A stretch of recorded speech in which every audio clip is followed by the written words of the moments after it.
Konnichiwa, Minasan. It's Gray from Wakazashi's Tea House. I'm in Japan. Are you good? Are you genki? I'm good, thanks. Okay, I have, at last, the new issue of King Spawn. It's issue 19. Came out today, Wednesday, February the 1st, 2023. Still priced at the fantastic $2.99. Look at this cover first of all by, is it Simone or Simon Bianchi? So cool. That artist is doing all the covers of the Spawn titles in February.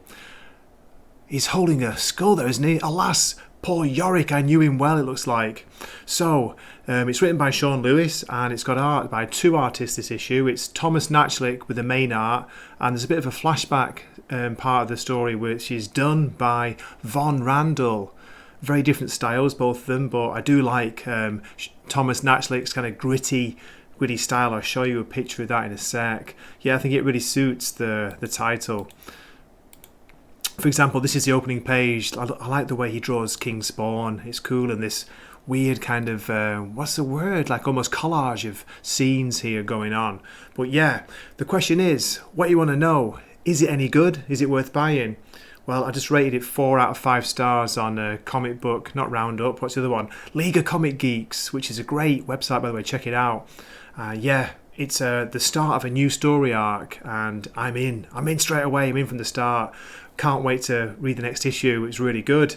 I don't want to spoil anything yet. I'm going to leave that for the summary, but it's great to see two classic characters back in this series. I think it might be only the second time, and it's a proper appearance by them, if you know what I mean. It looks like the story is going to not focus on them, but they're going to be one of the main parts of this new story arc. Can you guess who it is? Okay. As I say, no spoilers yet. So, what to say about it? It's a little bit gory, this issue. There's some quite gruesome scenes in here. And, as I say, yeah, it's got a bit of a kind of pulpy, hard-boiled detective noir feel to it. And King Spawn is not in it that much. So, that's it. I'll keep this short. So, please check out my story summary coming up. I'll try not to spoil too much, and I never spoil the ending. So, please keep watching. Here we go. It's Christmas in New York, and our attention is drawn to a punk carrying what looks like an icebox. He's on a mission. Distracted for a moment by a Salvation Army Santa, he doesn't see the little girl running towards the jolly fellow until she runs into him and knocks the icebox out of his hand, out of which falls a brain. Get out of here! The punk grabs the icebox, smacks a couple of witnesses and flees. We switch scenes to a police station where we meet the two detectives who starred in Spawn #1, Sam and Twitch. Great to see them in this. They're talking about the rising number of missing person cases coming up to Christmas. What, they found a brain on the street? Jesus, I'll get the car. The two detectives visit the crime scene. They interview the various witnesses, but then they're called over to somebody sat by the side of the street. Hey, the cards, they always leave cards. The business card leads them to the Exodus Foundation, Midtown New York. Sam and Twitch go over to interview the boss. There's a strange infestation of flies on the floor. The manager tells them that what they do is not illegal. They offer fair compensation to the downtrodden who wish to donate their brains after their death. Sam's not impressed. An assistant takes Sam's photograph and they start talking about his head. We'd pay quite well if you wish to donate your head, you know. The creepy old man manager says, Sam's head looks like a Neanderthal. Outside on the street, Sam is furious. Twitch is trying to calm him down when Detective Twitch gets a call. He's told to go to the abandoned Charas building in 15 minutes. How do you want to play this? Just follow my lead. They make their way slowly into the building where they see more of the flies.